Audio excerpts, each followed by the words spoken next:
Now these are the nations which Yahweh allowed to remain, to test Israel by them, that is, all who had not known any of the wars of Canaan. However, God tested them in order that the generations of the sons of Israel would know war, by learning war, especially those who had not known it formerly. These nations are the 5 lords of the Philistines, and all the Canaanites, and the Sidonians, and the Hivites who lived in Mount Lebanon, from Mount Baal-Hermon as far as Lebo-Hamath. And they were for testing Israel, to know if they would obey the commandments of Yahweh, which he had commanded their fathers by the hand of Moses. Now the sons of Israel lived among the Canaanites, the Hittites, the Amorites, the Perizzites, the Hivites, and the Jebusites, and they took their daughters for themselves as wives, and gave their own daughters to their sons, and served their gods. Thus the sons of Israel did what was evil in the eyes of Yahweh, and forgot Yahweh their God, and served the Baals and the Ashtaroth.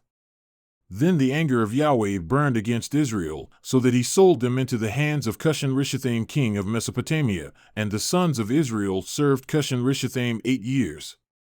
Then the sons of Israel cried to Yahweh, and Yahweh raised up a savior for the sons of Israel to save them, Othniel the son of Kenaz, Caleb's younger brother.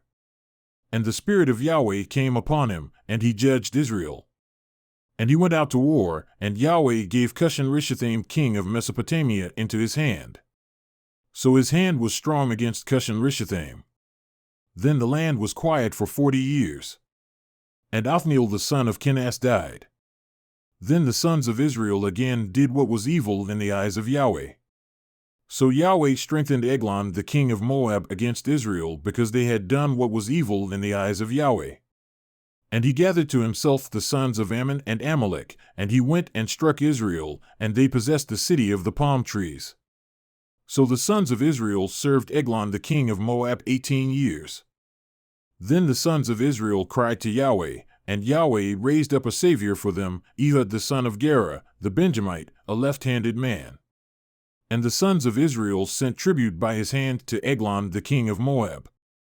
And Ehud made himself a sword which had 2 edges, a cubit in length, and he bound it on his right thigh under his cloak. Then he brought the tribute near to Eglon king of Moab. Now Eglon was a very fat man. And it happened when he had finished bringing the tribute near, that he sent away the people who had carried the tribute.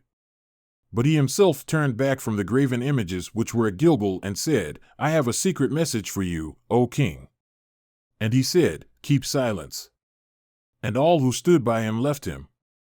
But Ehud came to him while he was sitting alone in his cool roof chamber.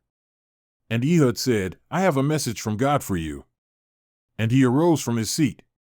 Then Ehud sent forth his left hand, took the sword from his right thigh, and thrust it into his belly. The handle also went in after the blade, and the fat closed over the blade, for he did not draw the sword out of his belly, and the refuse came out. Then Ehud went out into the vestibule and shut the doors of the roof chamber behind him and locked them. Now he went out, and his servants came in and looked, and behold, the doors of the roof chamber were locked, and they said, He is surely relieving himself in the cool room. Then they waited until they were ashamed, but behold, he did not open the doors of the roof chamber.